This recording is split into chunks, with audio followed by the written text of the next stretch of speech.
मैं यकीन के साथ कहता हूं कि इस्लाम में जो भी ईद आई है, जो भी ईद है, आप इसका तज्जिया करके देखें। आपको खुले मैदानों में सड़कों पर छोड़ नहीं दिया जाता कि दिन भर जो करना है करो, नहीं, बल्कि खुशियां मनाने का तरीका यह बताया गया है कि सबसे पहले उठने के बाद वजू, गुस्ल, इत्र, खुशबू के साथ पहले बारगाह रब्बुल इज्जत में आओ और सजदा करो। ये खुशियां मनाने का सबसे पहला तरीका ये है कि मुसलमान जब सबसे ज्यादा खुश होता है तो सजदा करता है। तो सजदा करने के लिए आज ईदगाहों में, मस्जिदों में जो लोगों की आज कतारें हैं, सफ़े लगी हैं, मेरे अजीजों, ये इस्लाम का खुशी मनाने का तरीका है। ये नहीं कि लोगों के दरमियान कचरा बन करके, लोगों को ईज़ा दे करके खुशियां मनाई जाए। इस्लाम इसका कायल नहीं है। बहरहाल सबसे बड़ी खुशी हमारे लिए कौन सी है? अल्लाह ने फरमाया कुरान में, ए महबूब आप फरमा दे, जब अल्लाह का फजल आए और उसकी रहमत तो खुशियां मनाओ। तो अल्लाह का फजल और उसकी रहमत क्या है? अल्लाह का फजल और उसकी रहमत क्या है? बहुत सारी चीजें। रमजान ये अल्लाह का फजल ही तो था। तुम्हें खिला पिला रहा है, ये अल्लाह की रहमत ही तो थी। तुम्हें सेहत और तंदुरुस्ती दिया, ये उसकी रहमत ही थी।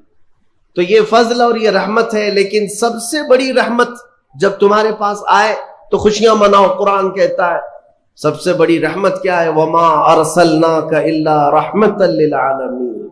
महबूब हमने आपको सारे जहानों की रहमत बनाकर भेजा है। पता ये चला कि कायनात की सबसे बड़ी रहमत मुस्तफ़ा करीम की जात पाक है, और जब वो आए तो सबसे बड़ी खुशी का दिन होता है। इसीलिए कहा है कि दोनों ईदों से अफजल है ईद मिलाद रसूल। चाहे ईद उल फित्र हो या बकरीद हो, ईद उल अजहा हो, ये दोनों ईदों से अफजल है ईद मिलाद रसूल। उसकी वजह यह है कि हमें ना ईद उल फित्र मालूम होती, ना ईद उल अजहा मालूम होती। ये सब मालूम हुई है अगर तो आमिना के लाल के सदके में मालूम। हाँ, हमें रमजान पता चला है, ईद पता चली है, तो किसकी बदौलत? अगर मुस्तफ़ा करीम सल्लल्लाहु अलैहि वसल्लम ना आते, ना बताते, तो कौन से रमजान का तस्वुर था, कौन सी ईद पता चलती? इसीलिए हासिल कलाम तो यह है मेरे अजीजों, वो जो न थे तो कुछ न था, वो जो न हो तो कुछ न हो, जान है वो जहान की और जान है तो जहान है।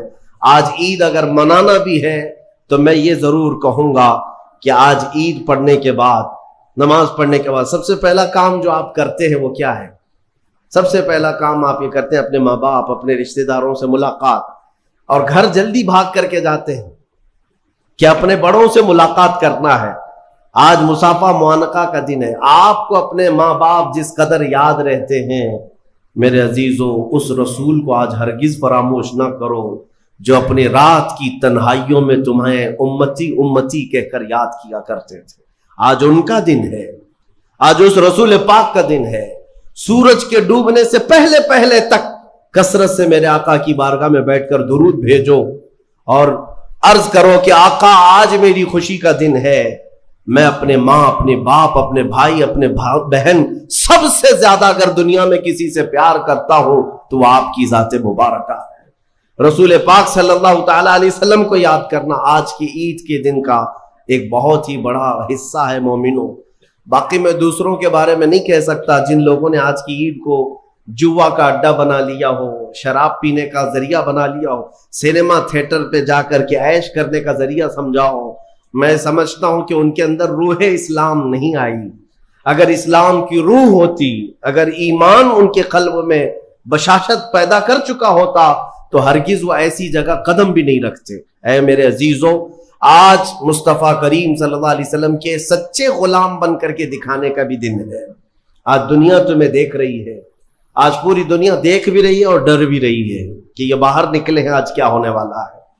मेरे अजीजों, तुम्हारे पास सबसे बेहतरीन मैसेज देने का वक्त यह है कि रसूल करीम सल्लल्लाहु ताला अलैहि वसल्लम के गुलाम उनकी सुन्नतों में मलबूस अपने घरों से आज निकले हैं और पूरी दुनिया में हुजूर की सुन्नतें आम करके रहेंगे और हुजूर पाक सल्लल्लाहु अलैहि वसल्लम के अखलाक को फैला कर रहेंगे। आज तुम्हारे जरिए से हुजूर अकरम सल्लल्लाहु अलैहि वसल्लम के अखलाक आम होनी चाहिए। नॉन मुस्लिम हो, गैर मुस्लिम हो, कोई भी, अगर उसके साथ तुम्हारे मदद का जज्बा आया, कम से कम उसके दिल में ये ख्याल तो आएगा कि ये नौजवान क्यों मेरे साथ अच्छाई कर रहा है। उस वक्त तुम ये बता सकते हो ये मेरा अपना अमल नहीं, ये मेरे आका का अमल है। नबी पाक सल्लल्लाहु ताला अलैहि वसल्लम आज के दिन गरीबों को नहीं भूलते, यतीमों को फरामोश नहीं करते। हुजूर पाक सल्लल्लाहु ताला अलैहि वसल्लम आज उन यतीमों, बेवाओं, सबके घरों का ख्याल तक रखते थे। अजीज़ान गिराम वक़ार, आज ईद के इन लम्हात में यकीनन रमज़ानुल मुबारक गुजर जाने के बाद खुशियों का दिन ज़रूर होता है, लेकिन साथ ही आज हमें कल्क भी है, गम भी है हमारे उन भाइयों का जो आज ईद मनाने के लिए या तो हमारे साथ नहीं है, नाहक जेलों में बंद हैं, कुछ बेकसूर कैदी हैं, और बहुत सारे वो लोग हैं जिनके यहाँ असबाब की कमी है और कोई ईद नहीं है उनके यहाँ। वो फ़िलिस्तीन का इलाका हो कि शाम हो कि यमन हो कि इराक हो, उनके यहाँ कोई ईद नहीं। वो खुले मैदानों में आज भी एक एक रोटी और बोटी के लिए तरस रहे होंगे। आज उस दर्द के साथ हम ईद के लिए हाजिर हैं और बारगाह मौला में ये अर्ज ज़रूर करेंगे कि मौला, जहाँ तू हमें नरम लुक़्मे खिला रहा है, हुजूर की उस गरीब उम्मत पर भी रहम फरमा दे। एक मेरा ही रहमत में दावा नहीं, शाह की सारी उम्मत पे लाखों सलाम। आज ईद के दिन जो काम करने के हैं, मेरे मुस्तफ़ा करीम सल्लल्लाहु अलैहि वसल्लम को राज़ी करने का दिन है। आज के दिन हुजूर फरमाते हैं अल्लाह ताला को सबसे ज़्यादा पसंदीदा जो अमल है, सबसे ज़्यादा पसंदीदा वो दो है। दो अमल अल्लाह को बहुत पसंद है आज के दिन। फरमाया मेरे आका सल्लल्लाहु अलैहि वसल्लम, वो दो अमल क्या है? हुजूर फरमाते हैं पहली चीज ये है कि अल्लाह रब्बुल इज्जत की बड़ाई बयान करना। अल्लाहु अकबर, अल्लाहु अकबर, अल्लाहु अकबर, ला इलाहा इल्लल्लाहु, अल्लाहु अकबर, अल्लाहु अकबर वलिल्लाहिल हम्द। ये अल्लाह रब्बुल इज्जत की बड़ाई, तकबीर, अल्लाह सबसे बड़ा है, ये तकबीर बयान करना पहला अमल अल्लाह को सबसे ज्यादा पसंद है। दूसरा अमल इस्तिग़फ़ार, अस्तग़फ़िरुल्लाह, अस्तग़फ़िरुल्लाह, अस्तग़फ़िरुल्लाह, अस्तग़फ़िरुल्लाह रब्बी मिन कुल्लि ज़ंबिन व अतूबु इलैहि। दो अमल आज के दिन अल्लाह बहुत पसंद फरमाता है। एक उसकी बड़ाई बयान करना तकबीर, और दूसरे इस्तिग़फ़ार। और फरमाया कि जब अपने घरों से निकलो तो तकबीर कहते हुए निकलो। कितने लोग ऐसे हैं जो तकबीर पढ़ते हुए आए? बहुत कम लोग हैं, सब अपने अपने धुन में चले जा रहे हैं। यहाँ तक कि फरमाया इस तकबीर का अहमियत का अंदाज़ा इससे लगाओ, आने के वक्त जिस रास्ते से आए थे ईद के लिए, जाने के वक्त दूसरे रास्ते से जाओ। वाजिब नहीं है, लेकिन इसकी हिकमत क्या है? एक रास्ते से आना और दूसरे रास्ते से जाना सुन्नत।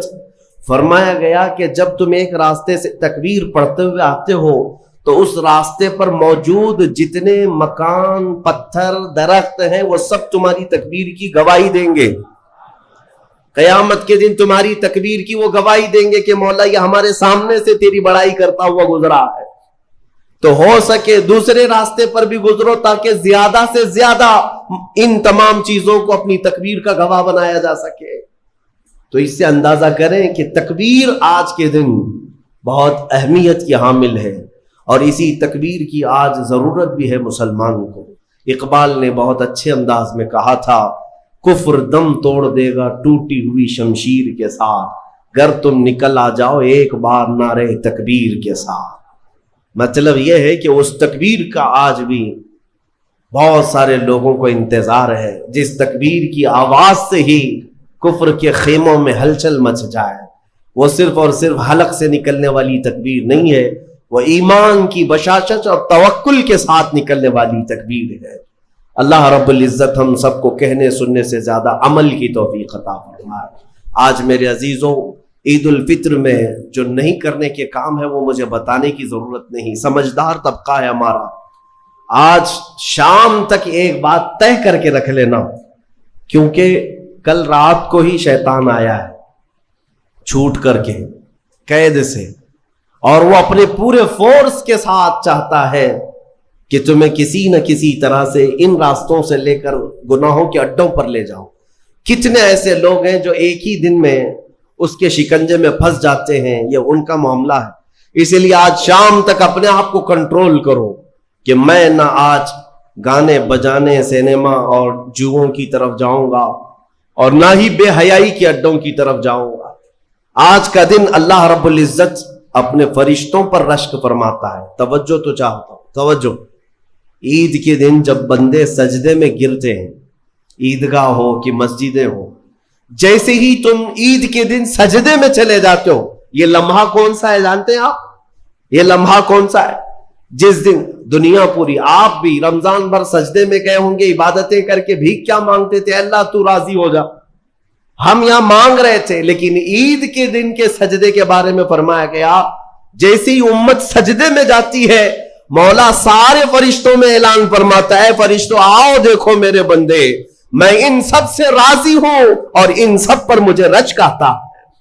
आज दुनिया खुशियों में डूब करके अय्याशी करना चाहती है, लेकिन मेरे ये बंदे हैं जो दुनिया को तर्क करके मेरी बारगाह में सजदा रेज़ है। आज मौला रब्बुल इज्जत रश्क फरमाता है फरिश्तों पर।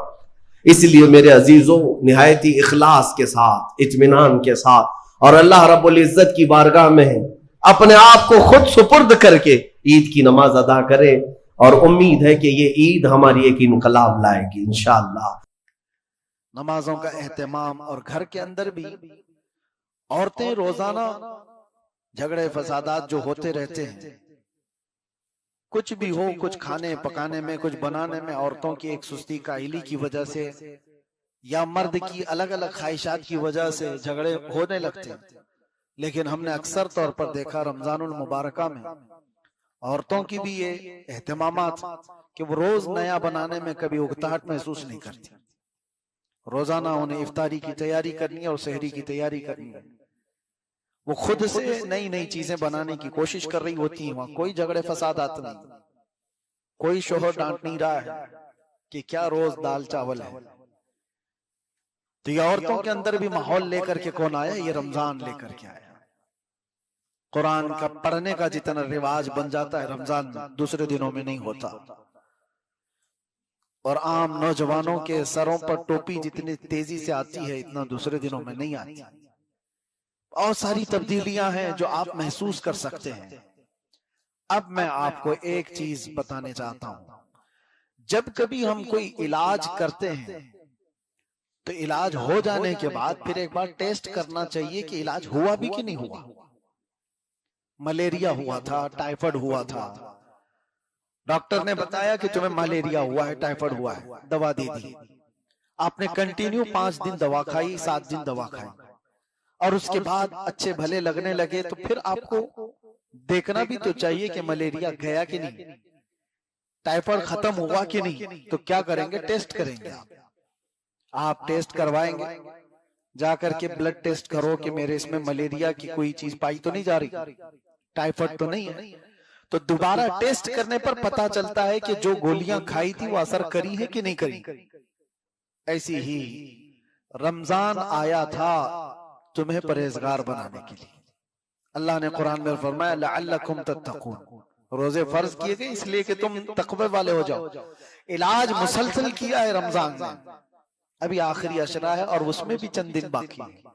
अब ये टेस्ट भी करना चाहिए कि रमजान असर किया भी कि नहीं किया। जो इलाज पहले रोजे से हम पर हो रहा था, तरावी के जरिए, रोजे के जरिए, इफ्तार के जरिए, सहरी के जरिए, दुआओं के जरिए से, तो यह आखिरी अशरा खत्म होने को आया है। दवा सही लगी कि नहीं लगी? मेरे अजीजों, दवा का कसूर नहीं होता, जिस्म का कसूर होता है। कभी कभार कभी ऐसा होता है। तो आज ये टेस्ट करने का वक्त आ चुका कि हम पर जो रमजान का इलाज हो रहा था वो असर किया कि नहीं किया। मैं आपको बताता हूं, टेस्ट कहां जाके कराओगे? दुनिया की कोई लैब नहीं है जो तुम्हारे रमजान का टेस्ट करके बता दे। ब्लड दे करके आओगे तो भी नहीं पता चलेगा। तुम्हारा टेस्ट कोई और नहीं लेगा, अल्लाह के नबी सल्लल्लाहु ताला अलैहि वसल्लम ने जो फरमाया उसका मफहूम बताता हूं। तुम्हारे मुताल्लिक सबसे बेहतरीन फैसला देने वाला तुम्हारा दिल है। यह दिल तुम्हें बताएगा कितने बदले हो कितने नहीं बदले हो, दूसरे से छोड़ो। अक्सर ऐसा होता है कि दिल सच बोलता है लेकिन दिमाग उसको मानना नहीं चाहता। तुम झूठ बोल रहे हो, ये दिल को पता है। तुम चोरी कर रहे हो, ये दिल को पता है, लेकिन दिमाग उसको एक तरह से लीपा पोती करना चाहता है। नहीं, जो मैं कर रहा हूं वो सही है। इसी तरह से तुम्हारा इलाज हुआ कि नहीं हुआ, ये दिल बताएगा। दिल से पूछो, ये साफ साफ बताएगा कि तुम्हारे अंदर तब्दीली कितनी आई है। अब उसकी कुछ अलामतें मैं आपको बताऊं। अब जाकर के देखो, रमजान खत्म होने के करीब नमाजों में क्या मुझे लुत्फ मिल रहा है कि नहीं मिल रहा? क्या वही कैफियत तो नहीं कि इधर सलाम फेरा उधर में भागने की तबीयत कर रही है? मस्जिद में बैठने की तबीयत अब हो रही है कि नहीं हो रही है? कलाम पाक कुरान मुकद्दस उठाने की तबीयत चाहती है कि नहीं चाहती है? अगर नहीं चाहती अभी भी तबीयत, और नमाजों में तुम्हारे खुशू व खुजू नहीं आया, तो फिर ये रमजान ने कुछ भी तुम पर असर नहीं किया। रमजान का कोई इलाज नहीं हुआ, तुम जैसे थे वैसे ही हो। और अगर तब्दीली आई है, आंखें बहने लग जाती हैं कुरान की तिलावत से, खौफ से, आखिरत के तसव्वुर से, दुनिया को छोड़कर कब्र में जाने के याद से, तो समझ लो कि रमजान ने तुम्हें मुत्तकी बनाया है। रमजान ने तुम्हारे दिल को बदला है। ख्वाहिशात अगर कम होने लग गई हैं, अल्लाह की याद ज्यादा तड़पाती है, तो समझो कि रमजान ने असर किया। वरना होगा ये कि वैसे के वैसे ही हो तो रमजान का कुछ असर नहीं हुआ। लेकिन इसमें रमजान का कसूर नहीं, तुम्हारा अपना कसूर है। जमीन अगर नरम हो तो बारिश का एक कतरा भी उससे सब्जे निकाल देता है। और डामर के रोड पर 10 साल भी बारिश बरसे तो वहां से कोई पौधा नहीं निकलता। कंक्रीट की सरजमीन पर पानी जितना भी डालो वहां से कोई पौधा नहीं निकलेगा। लेकिन मिट्टी की नरम जमीन पर एक बार भी बारिश बरस जाए तो वहां से कोंपल निकल जाते हैं। दिल अगर नरम नहीं था, जमीन अगर साफ नहीं थी, तो रमजान ऐसे 70 भी आ जाए जिंदगी पर, तुम जैसे कि हो वैसे ही रहो। हाँ, दिल को बदल दिया, अल्लाह की याद में इसको तड़पाया, तो फिर देखना मेरे अजीजों, पूरे रमजान क्या एक रात ही बदलने के लिए काफी है। एक तरावी की शब तुम्हारे बदलने के लिए काफी है। अगर रमजान गुजरते हुए उसी हालत में फिर से चला गया तो ये अफसोस का मकाम है। हमें सब सोचना चाहिए, क्या मैं अब इस तरह के रमजान के जाने के बाद भी बदल नहीं सका, तो फिर कब बदलूंगा? कब मेरे अंदर वो इस्लाह हाल की फिक्र आएगी? ये आखिरी रमजान का जो अशरा है, अल्लाह के नबी सल्लल्लाहु ताला अलैहि वसल्लम कसरत से इसमें गिरिया वजारी करते, रोते थे। उन्हें किस बात का रोना था? वो तो सैयदुल मासूमीन है, मालिक जन्नत है, वो जिसे चाहे जन्नत में लेकर जाए। लेकिन मेरे आका सल्लल्लाहु ताला अलैहि वसल्लम रमजान के रुखसत होते हुए रोते थे कि रमजान जितनी बहारें लेकर आया था और जितनी सारी नेमतें लेकर आया था, ये साथ लेकर चला जाता है। और इसीलिए मेरे आका ने हदीस में फरमाया, वो शख्स महरूम है जो रमजान को पाया और उसकी मगफिरत नहीं हुई। बहुत बड़ा बदनसीब है वो कि रमजान को पाया लेकिन अपनी मगफिरत नहीं करा सका, अपनी बख्शिश नहीं करा सका। अब आपको और हमें इस आखिरी अशरे की सातों में सोचने का मकाम है। इसलिए मेरे अजीजों, हम जिक्र की महफिल सजाते हैं ताकि हमारे दिलों पर जमी हुई मैल की परत हट जाए, दिल थोड़ा हल्का हो जाए, तो याद इलाही में रोने और गिड़गिड़ाने लगे। दिल नरम होगा तो जाते जाते रमजान अपनी बहारें इस पर छोड़ जाए। जिक्र की महफिल इसलिए सजाई जाती है। और आज तो खत्म कुरान हो गया, तकरीबन सब मस्जिदों में खत्म कुरान हो गया। जो पहले पारे से सुन रहे थे वो 27वीं शब को कुरान खत्म हो गया। कल से तरावी में लोग खड़े होंगे, कुछ जगह अलम तरह से सुन रहे होंगे, कुछ जगह मुख्तलिफ तरह से।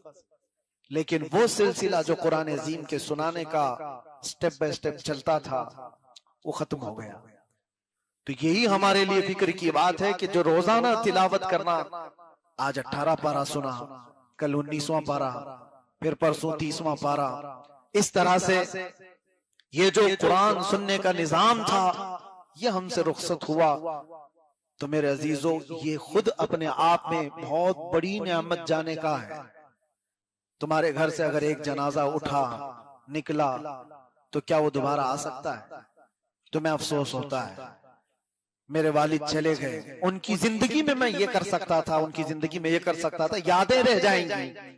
इसीलिए अगर ये रमजान हमारी जिंदगी का आखिरी है, अगर हम में से किसी को पता नहीं है, लोग ये सोचते हैं कि मैं तो हट्टा कट्टा हूं, सेहतमंद हूं, कुछ भी नहीं, सब अच्छा है, लेकिन सुबह नाश्ता करके निकला है, नौजवान है, 1 घंटे के बाद खबर आती है कि एक्सीडेंट हो गया और फिर लाश घर वापस आती है। क्या ऐसे हालात नहीं हुए? ऐसे हालात अक्सर और बेशतर होते आए हैं। इसीलिए मेरे अजीजों, ये तमाम हालात को नजर में रखते हुए कि रमजानुल मुबारक हमसे रुखसत हो रहा है, यही सोच करके आज इबादत करो कि ये मेरी जिंदगी का आखिरी रमजान है। दुरूद पाक पढ़ो। अल्लाहुम्मा सल्लि अला सय्यिदिना मुहम्मद मअदनिल जूदि वल करम व आलिहि व अस्हाबिहिल किराम व इब्निहिल करीम व बारिक व सल्लिम सलातन दाइमतन सरमदन अबदा। बारगाह रिसालत मुहम्मद सल्लल्लाहु तआला अलैहि वसल्लम में जितने नौजवान आए हैं, आज इंशाअल्लाह अज़ीज हम हाजिरी देंगे इंशाअल्लाह। बारगाह मुस्तफ़ा सल्लल्लाहु तआला अलैहि वसल्लम में हम पैदल चल करके या सवारी पर उड़ करके नहीं जा पा रहे। अगरचे हमारे हालात और असबाब नहीं है कि हम मदीने पहुंचे, लेकिन ये महफिल में इंशाअल्लाह तसव्वुर में बारगाह मुस्तफ़ा में पहुंचेंगे इंशाअल्लाह। और मेरा रब फरमाता है, वलो अन्नहुम इज़ ज़लमू अनफुसहुम जाऊका फस्तगफरुल्लाह वस्तगफर लहुमुर रसूल लवजदुल्लाह तव्वाबर रहीमा। मोमिनीन जब अपनी जानों पर जुल्म कर लें तो ए रसूल वो आपके दरबार में आए। मोमिनीन जब अपनी जानों पर जुल्म करें तो ए रसूल वो आपके दरबार में आए। अगर आप उनकी सिफारिश करेंगे तो अल्लाह ताला को वो तौबा कबूल करने वाला पाएंगे। तो बात इतनी समझ करके चलो कि आज हमें बारगाह मुस्तफा में पहुंचना है। अगर हुजूर ने हमारी सिफारिश कर दी तो हमारी तौबा रब भी कबूल फरमाएगा। अजीज़ान गिराम वक़ार, हम सिर्फ अपनी जिंदगी के आखिरी दिनों में नहीं जी रहे, बल्कि इस दुनिया के भी आखिरी दिनों में जी रहे हैं। क़यामत बहुत करीब है। अल्लाह के रसूल सल्लल्लाहु तआला अलैहि वसल्लम ने क्या फरमाया जानते हो? अना वस्साअ, हुजूर फरमाते मैं और क़यामत ऐसे हैं। 2 उंगलियां बता करके मेरे आका ने फरमाया मैं और क़यामत ऐसे इतने करीब हैं। अल्लाह के रसूल सल्लल्लाहु तआला अलैहि वसल्लम फरमाते हैं क़यामत इतनी करीब है और क़यामत की जितनी छोटी निशानियां थी सब हो गई, तकरीबन हो गई। हुजूर ने जो जो बयान फरमाया था वो निशानियां सब आ गई, बड़ी चंद निशानियां बाकी रह गई, वो भी बिल्कुल मुंह पर है, बिल्कुल करीब है। जो हालात आज दुनिया के बता रहे हैं इसमें बड़ी निशानियां बहुत जल्दी आने वाली। बड़ी निशानियों में क्या है? दज्जाल का जाहिर होना, याजूज माजूज का निकलना, इमाम मेहदी का ज़हूर, ईसा अलैहिस्सलाम का आसमानों से आना। और वो वक्त भी आएगा कि अचानक पूरे दुनिया में शोर मचेगा कि सूरज पश्चिम से निकल आएगा। सूरज कहां से निकलता है? पूरब से, ईस्ट से, और सूरज एक दिन वेस्ट से निकलेगा, आधा दिन उल्टा निकलेगा। और वो दिन फरमाया गया तौबा के कबूल होने का आखिरी दिन है। सूरज के पश्चिम से निकलने के बाद किसी की तौबा कबूल नहीं होगी और किसी का ईमान भी कबूल नहीं होगा। अगर कोई उसके बाद ईमान लाया तो ईमान भी कबूल नहीं।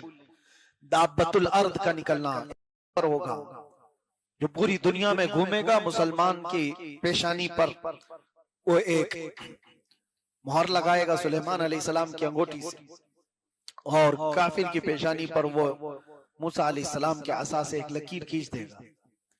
सब फर्क हो जाएंगे, अलग अलग हो जाएंगे, पता चल जाएगा।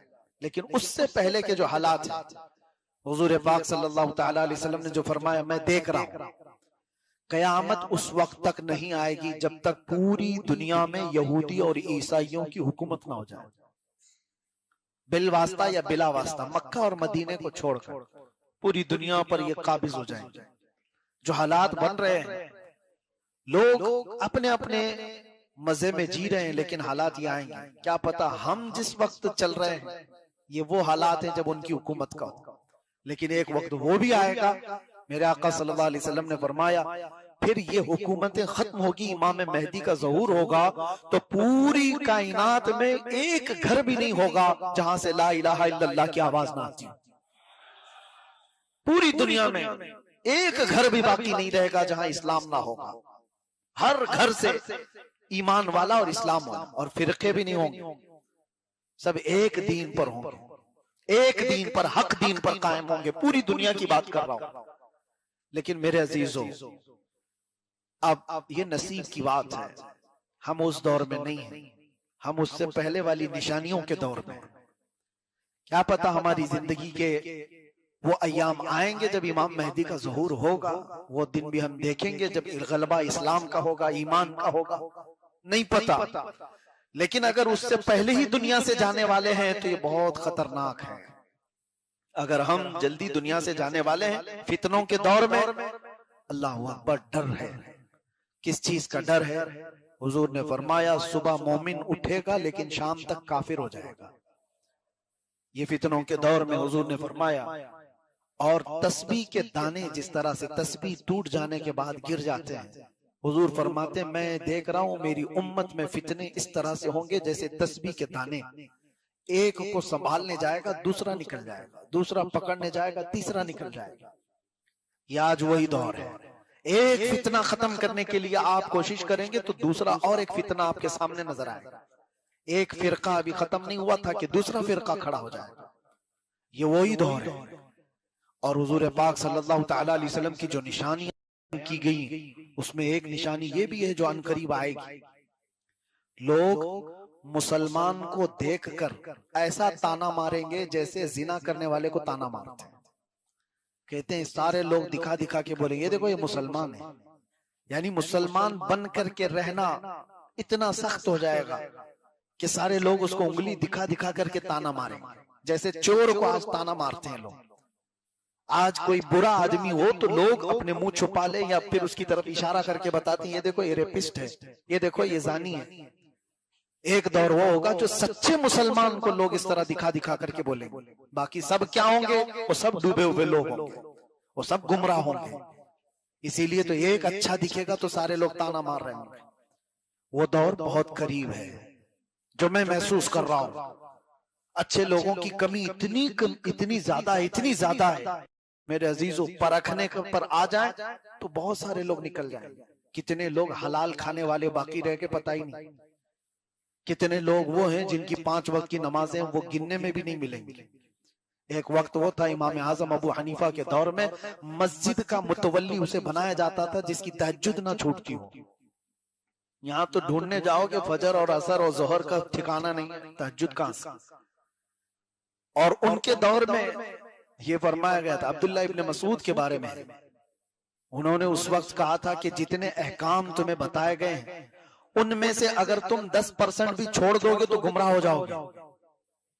अब्दुल्ला इब्न मसूद अपने शागिर्दों से कह रहे हैं उस जमाने में कि जितने अहकाम तुम्हें बताए गए 10% भी छोड़ दो तो गुमराह हो जाओगे। लेकिन एक बात याद रखो, कयामत के करीब इसी उम्मत पर एक वक्त ऐसा आएगा कि अगर ये 10% भी अमल कर ले जाएं तो अपने जमाने के मुत्तकी बनेंगे। ये वो दौर है। 10% पर भी अमल करना मुश्किल हो गया है नौजवानों को। अजीजा ने गिरामी वक़ार, हम अपनी जिंदगी के ही आखिरी अय्याम नहीं गुजार रहे, इस दुनिया के भी आखिरी अय्याम में आए हैं। हम इस दुनिया के भी आखिरी अय्याम में हैं और ये बहुत दूर की बात नहीं है। रमजान गुजर रहा है। मैंने अभी पिछली शब में ही कहा था या दूसरी जगह मैंने अभी बयान में कहा, मैं पढ़ रहा था रमजान की ये जो ताकरात है ना, 21, 23, 25, 27, 29, ये 5 ताकरात, इन्हीं में से एक ताकरात होगी 23वीं या 25वीं। फरमाया गया इसी रात को इमाम मेहदी का ज़हूर हो जाएगा। मक्का मुकर्रमा में सारी दुनिया हिजरत करके, यानी बड़े बड़े अबदाल, अख्ताब, औलिया मक्का में तवाफ कर रहे होंगे। हालात इतने सख्त हो चुके होंगे कि जंग व जिदाल का मैदान ऐसा कायम होगा कि कत्ल इतना ज्यादा होगा कि लोग कत्ल को हल्के में लेने लगे। क्या वो दौर नहीं है आज? कत्ल को लोग हल्के में लेने लगे। पहले एक किसी की मौत की खबर होती तो सब जगह फैलती थी, अरे फलां इंतकाल कर गए, फलां मर गया। अभी कोई फर्क नहीं पड़ता। फिलिस्तीन में 70,000 लोग मारे गए। किसी के जीने पर कुछ फर्क पड़ा? किसी के ऐश पर कुछ फर्क पड़ा? मौत को हल्के में लेना शुरू कर देगी उम्मत। हुजूर पाक सल्लल्लाहु तआला अलैहि वसल्लम ने फरमाया, एक दौर इन पर वो आएगा कि अगर किसी एक बाप के 100 बच्चे होंगे तो 99 मर जाएंगे, एक जिंदा रहेगा। कत्ल हो जाएंगे इतने, और किसी को कुछ फर्क नहीं पड़ रहा है। आज जो आप हालात देख रहे हैं, मैं इससे कबल भी कहा, आज फिर दोहराता हूं, ये जो मिडल ईस्ट की जंग को आप देख रहे हैं, ये अचानक तेल और डीजल की जंग नहीं है। ये सब कयामत के करीब वाक़े होने वाली चीजें। इसमें तबाही और बर्बादी, लोग अपने अपने कयास आराइयां कर रहे हैं, ईरान ये हो जाएगा, इजराइल वो हो जाएगा, जो कुछ भी होगा वो एक तरफ। लेकिन मैं कहता हूं अरबों की तबाही है, अरबों की तबाही का वक्त करीब आ चुका है, उनका अंजाम है अभी करीब। क्योंकि हदीस में मेरे आका ने फरमाया, वैलुल लिल अरब मिन शर्रिन कद इक़तरब, अरबों के लिए तबाही है अनकरीब एक ऐसी बुराई जो उनके पास आ रही है। पूछा गया कौन सी बुराई? कहा उस वक्त तक कयामत नहीं आएगी जब तक अरब के कबीले शिर्क और बुत परस्ती में मुब्तला ना हो जाए। ये हो गए हैं, इन्होंने अपनी जमीनों पर शिर्क और बुत परस्ती शुरू कर दी। ये मेरे मुखबिर सादिक सल्लल्लाहु तआला अलैहि वसल्लम ने जो बयान फरमाया हुआ है, अरबों की तबाही बहुत करीब आई और उसके बाद ही इमाम महदी का ज़हूर है।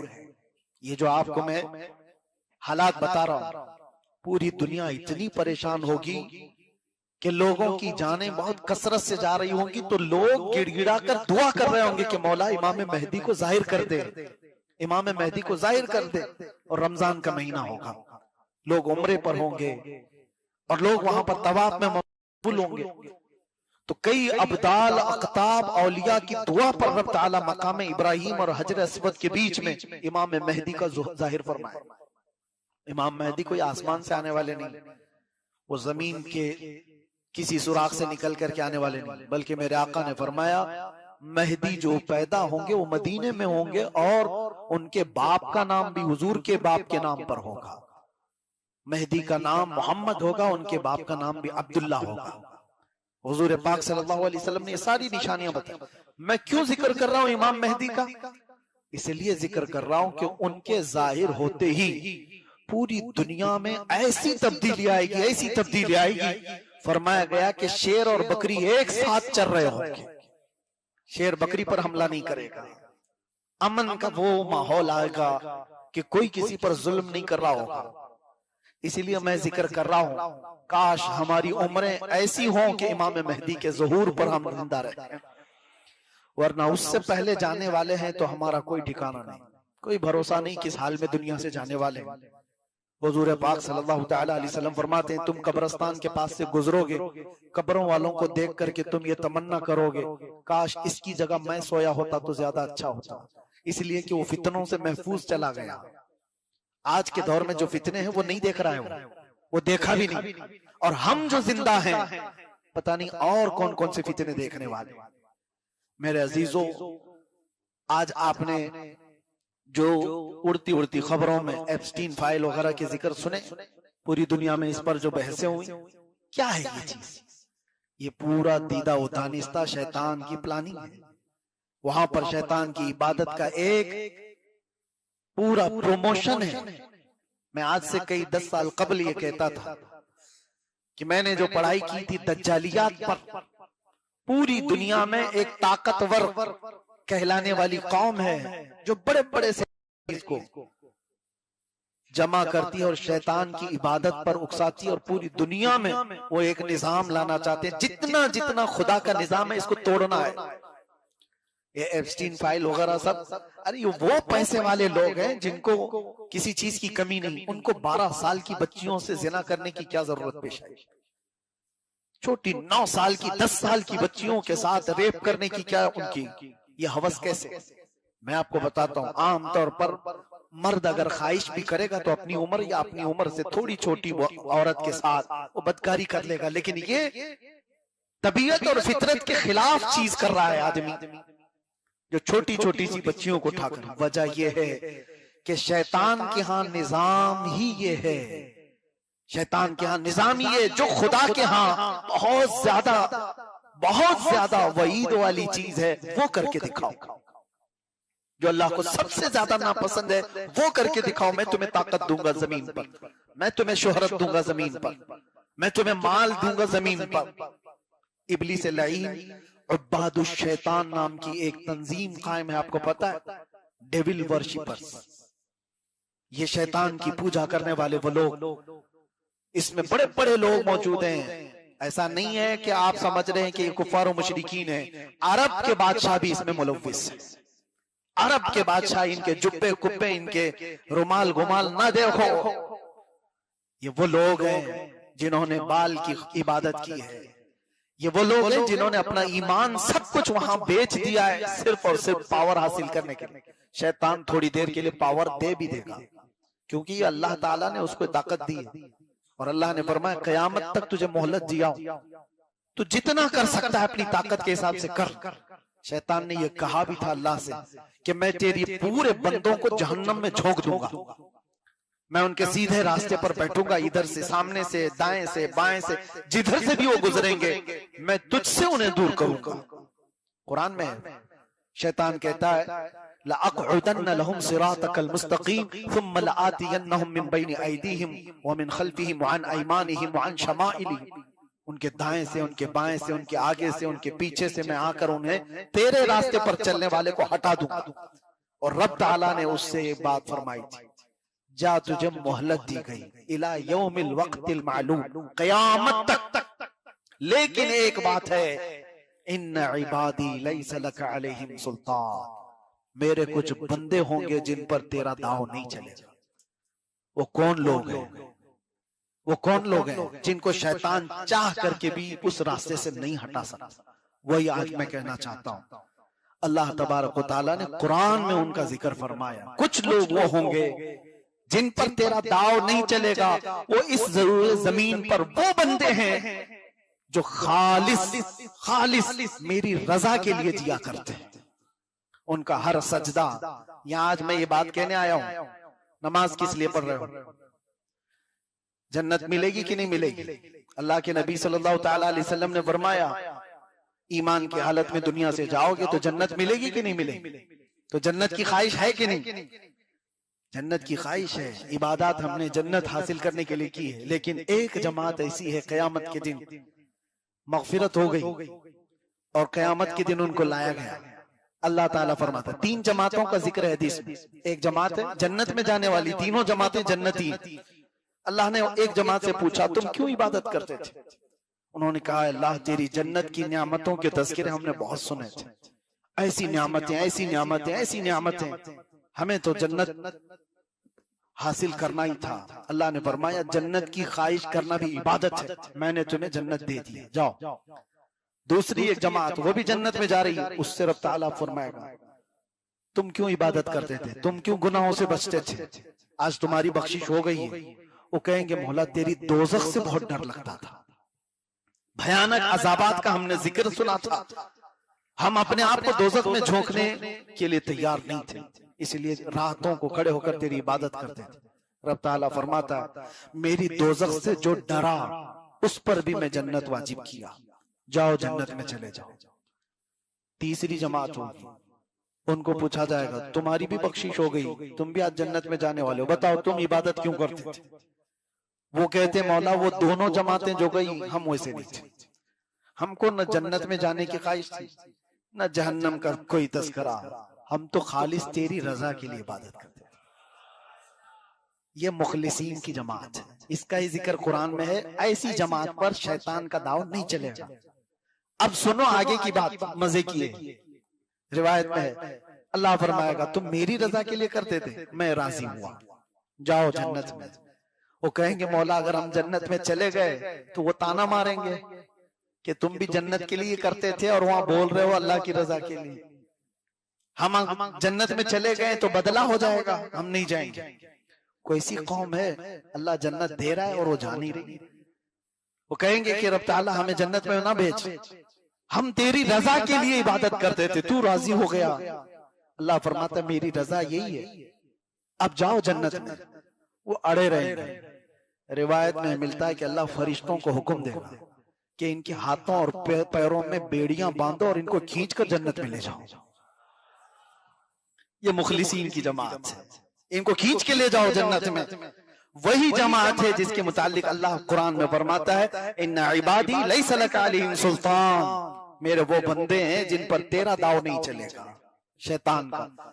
आज जो शैतान कर रहा है, मैं बच्चों को आगाह करते रहता हूं, आपको अंदाजा भी नहीं कि आप अनजाने में उस रास्ते पर पड़ चुके हैं, आपको पता भी नहीं। आपके खाने पीने में, आपके पहनने में, आपके चलने फिरने में, आपके उठने बैठने में, आपके बोलने में शैतान उस रास्ते पर ला चुका है और बहुतों को पता भी नहीं, उन्हें मालूम ही नहीं है वो शैतान की बोली बोल रहे हैं, उन्हें अंदाजा भी नहीं। फहश गाने गाते हैं और जानते हो ये पूरी एक लॉबी है, गाने बनाने वाली, उसको सजाने वाली, संवारने वाली। 10 अल्फाज उसके अच्छे होंगे लेकिन 2 जुमले उसमें कुफ्र के होंगे जिसमें खुदा से बगावत का जिक्र होगा। नौजवान बच्चा उसको अनजाने में गुनगुनाता रहता है और कब के वो काफिर हो चुका है, काफिर हो चुका है। मेरे अजीजों, आप न जानकर उन रास्तों पर पड़े हुए हो। आपको पता है शैतान वो सारे निजाम तोड़ना चाहता है जो अल्लाह ताला ने अपनी रजा के लिए बनाए थे, सारे निजाम तोड़ेगा। अल्लाह ताला की रजा किसमें है? तुम्हारे इस्लाह, तुम्हारे पाकीज़ा रिस्क में। तुम हलाल खाते रहोगे, अल्लाह राजी है, तुम्हारी जुबानों में असर है, तुम्हारी दुआएं जल्दी कबूल होंगी। लेकिन इब्लीस नहीं चाहेगा कि लुकमा भी तुम्हारे अंदर हलाल का जाए। पूरी दुनिया को वो इस तरह के निजाम में बनाए। आज दुनिया क्रेडिट पर चल रही है, सूद पर चल रही है। पूरी दुनिया को क्रेडिट पर लाकर नहीं खड़ा किया गया। सूद इतना आम हो चुका है, इतना आम हो चुका है कि लोग लेने में देने में कोई कबाहत ही नहीं महसूस कर रहे। जबकि मेरे आका ने फरमाया सूद का एक लुकमा खाना ऐसा है जैसे काबे के सामने मां से जिना करना। इतना बड़ा गुनाह है और ये आम कर दिया गया है, आम कर दिया गया। लोगों का कोई एहतमाम ही नहीं, हलाल खा रहा हूं कि हराम खा रहा हूं। जुबान के चटखारे, जुबान की लज्जतें नौजवान को यहां तक ले आई। ये सड़क चलते चलते कब कौन से पिज्जे, कौन से बर्गर खा रहा है इसे पता ही नहीं। कौन सी जगह से क्या खा रहा है, मुर्दा खा रहा है, हराम खा रहा है, इसे एहसास ही नहीं। कितने ऐसे मैं जानता हूं, हमारे बच्चों ने खुद खबर दी है, मरी हुई मुर्गियों के शावर में खिलाते हैं सबको, बच्चों को कुछ एहसास नहीं। तुम्हारी जुबान से होकर निकलने वाला एक एक लुकमा अल्लाह ने फरमाया पाकीज़ा होना चाहिए, तब तुम्हारी जुबान का असर है, तुम्हारी दुआएं कबूल होंगी। और शैतान नहीं चाहता कि तुम्हारी कोई दुआ आसमान तक जाए। रिस्क का पूरा सिस्टम तोड़ करके रखा है। अरे हम तो उस जगह पर रह रहे हैं बेहया, कुछ ऐसे लोग हैं जो गोबर भी बेच रहे हैं, पेशाब भी बेच रहे हैं। हम तो उस जगह पर आ गए हैं और इसमें कोई आर भी नहीं महसूस करते। तुम्हारा क्या होगा? तुम पूरी दुनिया में किस तरह से रहोगे? कहीं जाते हो तो क्या खाते हो, क्या नहीं खाते हो? ये बहुत बड़ा चैलेंज है या नहीं हमारी जिंदगी का? बड़ा चैलेंज है। लोग आज फास्ट फूड खाने के इतने आदी हो गए, इनको पता ही नहीं। बहुत सारे नौजवानों को देखा, ये नॉर्मल समझते हैं हर जगह से नॉनवेज खाने को। तुम्हें पता ही नहीं जो गैरुल्लाह के नाम पर कटा हुआ जानवर है वो तुम्हारे लिए हराम है, मुर्दार है। कुरान ने कहा है मुर्दार है वो, तुम खा नहीं सकते। यहाँ बैठ करके ऑर्डर दे करके मंगवा लिया और जो आया वो खा लिया। तुम्हें पता भी है क्या तुम्हारे लुकमे में गया? ये सारा निजाम शैतान ने तोड़ करके रखा है। और एक बहुत बड़ी चीज मैं आपको बताऊं, इब्लीस लईन की पूरी ताकत आज इस बात पर है कि अल्लाह ताला ने जो नस्ल के नशो नुमा का जो निजाम बनाया है वो क्या है, क्या तरीका है? शादी। एक जवान लड़का एक जवान लड़की से निकाह करेगा, हलाल तरीका यही है। और इसी से इंसानी नस्ल की इर्तिका होगी, नस्ब महफूज रहेगा। इब्लीस ये नहीं चाहता किसी का नसब महफूज रहे। अल्लाह तबारक व तआला के सबसे ज्यादा इस पर कड़ा हुक्म दिया गया है। आपको पता है इस्लाम में एक हुक्म आपको पता है, औरत को जब कोई तलाक दे दिया या औरत का शोहर मर गया तो हमारे निजाम क्या है, इद्दत गुजारेगी नहीं गुजारेगी? सुना है ना आपने इद्दत का। औरत को तलाक देने के बाद वो औरत अगर दूसरे से निकाह करना चाहे तो उसकी इद्दत है। सबकी इद्दत अलग है, मरे हुए उसकी इद्दत अलग है, लेकिन तलाक की इद्दत अलग है। मैं एक एग्जांपल दे रहा हूं, किसी ने तलाक दे दिया औरत को, जवान थी, उसकी इद्दत क्या है? 3 बार उसके पीरियड आ जाए, हैज, औरत 3 बार हैज वाली होकर पाक हो जाए तब उसकी इद्दत खत्म होगी, अब वो दूसरे से निकाह कर सकती। वजह क्या है? औरत को इतना इंतजार क्यों कराया जा रहा है? अरे इधर छोड़ा उधर दूसरा निकाह कर ले औरत। नहीं, इस्लाम में नस्ब की हिफाजत पर इतना ज्यादा ताकीद है कि 3 हैज आ जाने का मतलब है पहले वाले शोहर का कोई कतरा भी उसके पेट में बाकी नहीं रहा, कोई चीज पहले वाले शोहर की उसके अंदर बाकी नहीं रही। अगर पहले वाले शोहर का नुतफा होता तो औरत को हैज नहीं आता, हमल खड़ा हो जाता, हमल ठहर चुका होता, और फिर उसकी इद्दत जब तक वो हमल खत्म नहीं होता तब तक दूसरा कोई निकाह नहीं कर सकता। वजह क्या है? एक औरत के पेट में 2 मर्द या 3 मर्द, किसी का इख्तिलात इस्लाम चाहता ही नहीं, नसब नहीं मुख्तलित होना चाहिए, मिलना नहीं चाहिए। इस निजाम को तोड़ने के लिए शैतान पूरी कुव्वत लगा दी, पूरी कुव्वत। ये डेविल वर्शिपर्स जो हैं, इन्होंने दुनिया में कौन कौन से ऐसे नए तरीके लाए, आपको सुन करके आंखें फटी रह जाएं, कान खड़े हो जाएं। वाइफ स्वैपिंग, इसकी बीवी उसके साथ जाए, उसकी बीवी इसके साथ जाए, ये बड़े मालदारों के फैशन है। आज दुनिया इसको ऐब नहीं समझती, ये बड़े बड़े पैसों वालों के चोंचले। अपनी औरतों को दूसरों के यहाँ भेजना, दूसरों की औरतों के साथ खुद चले जाना, माअज़ल्लाह रब्बिल आलमीन। ये निज़ाम कुदरत को तबाह बर्बाद करने के लिए इब्लीस ने पूरी ताकत लगाई। और जहां पैसे वाले ना हो वो क्या करेंगे? शादी का निजाम ही तोड़ दो। यूरोप में परसेंटेज अगर आप देखो तो इतने ज्यादा बच्चे वहां पर बगैर बाप के हैं कि उनको पता ही नहीं। और वहां पर तो इसी तरह बगैर शादी के रहने का रिवाज भी ऐसा हो गया, बगैर शादी के रहना है कि रिलेशनशिप ऐसी कायम की गई है कि जो निकाह के बगैर। अरे बड़े बड़े सेलिब्रिटी वो इस तरह से अपने आप को जाहिर करते हैं कि हम तो इसी तरह लिविंग में हैं, शादी नहीं है। ये निजाम किसने तोड़ा? ये इब्लीस लाइन ने पूरी दुनिया में निजाम तोड़ रखा। चंद साल पहले मैंने ये भी मुताले में देखा था, अब ये सिलिकॉन की औरतें बना रहे हैं, सिलिकॉन की औरतें, कि मर्द जो औरत से शादी नहीं कर पाता वो सिलिकॉन की गुड़िया के साथ जिंदगी गुजारे, वो अपने जिस्मानी ख्वाहिशात उससे पूरी करे। LGBT कम्युनिटी को बहुत ज्यादा प्रमोट करना, ये इब्लीस लाइन की तरफ से। मर्द मर्द से शादी कर सकता है, औरत औरत से शादी कर सकती है। इनको सड़कों पर ला करके प्रमोट किया जा रहा है कि इस चीज को भी कानूनी हैसियत दी जाए। अरे हमारे पार्लियामेंट में भी बहस चल रही है, हमारे यहाँ हुकूमतें भी इस बात पर अब सोचो विचार कर रही हैं। हैरत की बात है, ये निजाम कुदरत को तोड़ने के सारे मंसूबे। मैं आपको आगाह कर रहा हूं, जिस दौर में तुम जी रहे हो, इब्लीस लाइन बड़े बड़े ताकतवरों के साथ खेल रहा है, छोटे मोटे लोग ऐसे ही बहक जाएंगे। अगर तुम्हारी नजर में पैसा कामयाबी है, अगर तुम्हारे नजर में बड़ा मनसब कामयाबी है, लिख करके रख लो, 2 दिन के अंदर तुम गुमराह हो जाओगे।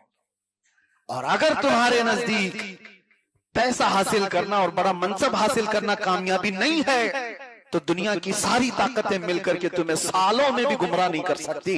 बस नजर में एक बात रहे, कामयाबी उसको कहते हैं कि मेरा रसूल एक बार मेरी तरफ देख ले। कामयाबी इसको कहते हैं कि मेरे नबी सल्लल्लाहु तआला अलैहि वसल्लम कभी ख्वाब में तशरीफ लाए और कह दे तू मेरा मलंग है। ये कामयाबी है, ये हकीकी कामयाबी है। कामयाबी की सर्टिफिकेट अगर दुनिया से तमन्ना रखते हो तो फिर मैं कहता हूं गारंटी के साथ गुमराह हो जाओगे, गुमराह हो जाओगे। इसलिए कि जब तुमने क्राइटेरिया बना लिया कामयाब वो है, जो हुकूमत की कुर्सी पकड़े हुए हैं, कामयाब वो हैं जिनके पास गाड़ी बंगले बड़ी बड़ी कंपनियों के मालिक हैं। तो अगर तुमने यही क्राइटेरिया बनाया है कामयाबी का, तो फिर देखो वो एप्स्टीन फाइल में कोई गरीब नहीं है, वो सारे बड़े बड़े मालदार हैं, हुकूमतों की कुर्सियों को थामे हुए लोग हैं, मल्टीनेशनल कंपनियों के ओनर्स हैं, उसके अंदर बड़ी बड़ी कंपनियों को चलाने वाले लोग। तुम्हारे अंदर कामयाबी का क्राइटेरिया यही रहा तो फिर तुम भी उन्हीं की तरह करने को आसान समझोगे कि इस रास्ते से बहुत जल्दी आ जाएगी। बोहेमिया वर्चुअल नाम से कैलिफोर्निया अमेरिका में कुछ ऐसी पार्टीज की जाती है, एक ये भी एक अलग तंजीम है। उसके अंदर उस पार्टी के अंदर किसी इंसान को कत्ल करके उसका खून वहां पर बलि चढ़ाया जाता है और इंसान का पखाना खाया जाता है। मुआज़ल्लाह रब्बिल आलमीन, हर वो गंदी चीज की जाती है शैतान को राजी करने के लिए। और हैरत की बात मैं आपको बताऊं, ये चीज कोई गिरे पड़े हुए लोग नहीं करते, रास्ता चलने वाले लोग नहीं करते। ये जो पार्टी होती है इसमें सेलेक्टेड बड़े बड़ी कंट्रीज के लोग होते हैं, बड़े बड़े सेलिब्रिटी हुआ करते हैं, वो नंगे उस वक्त होते हैं, उनसे जो ऑर्डर वहां पर किया जाए वो सब करते हैं। मेरी ये बातें रिकॉर्ड हो रही है, मुझे पता है। इसके खिलाफ बोलना भी आज के जमाने में बहुत सख्त है, उलमा इससे बोलने से भी कतराए। लेकिन मेरे अजीजों, मैं उम्मत को देख रहा हूं इन हालात की तरफ, कहीं ये हल्के में ना समझ लें। इसीलिए एक शेर में बार बार पढ़ता हूं, जगह जगह के थक चुके हैं तुम्हें ये हंगामे, नशाते लज्जते ख्वाबे गिरा बदल डालो, गलत रवि से मनाजिल का बहुत बढ़ता है, मुसाफिरों रविशे कारवां बदल डालो। उठो वगरना हश्र न होगा फिर कभी, दौड़ो के जमाना चाल अपनी चल गया। आज की इस शब में मेरा पैगाम सिर्फ ये है, वही महफूज रहेगा इस दुनिया में, वही महफूज रहेगा गारंटी के साथ जो इस बात पर अमल करेगा। किस बात पर? उन्हें जाना उन्हें माना, उन्हें जाना उन्हें माना, न रखा गैर से काम, लिल्लाहिल हम्द में दुनिया से। हाँ, वो गारंटी के साथ मुसलमान हालत में जाएगा। एक ही है रास्ता, उन्हें जाना उन्हें माना। हुजूर की बारगाह में अपने आप को सुपुर्द कर दो और ये तसव्वुर में लेकर के आओ, मेरा जीना मरना सब कुछ नबी की रजा के मुताबिक हो। उम्मत मुस्तफ़ा सल्लल्लाहु तआला अलैहि वसल्लम को अल्लाह ताला ने कुरान में फरमाया, हमने उम्मत वसत बनाया है, यानी दरमियानी उम्मत है ये। वकज़ालिक जअलनाकुम उम्मतन वसतन लितकूनु शुहदाअ अलन नास। अल्लाह फरमाता है हमने तुम्हें उम्मत वस्त बनाया। वस्त कहते हैं बीच वाली उम्मत, ना बहुत ज्यादा इसमें इफरात हो, ना बहुत ज्यादा तफरीत हो, यानी खुशियों में पागल हो जाना और हदों को तोड़ देना, या बिल्कुल ही खुशी ना मनाना, ये दोनों चीजें भी जायज नहीं।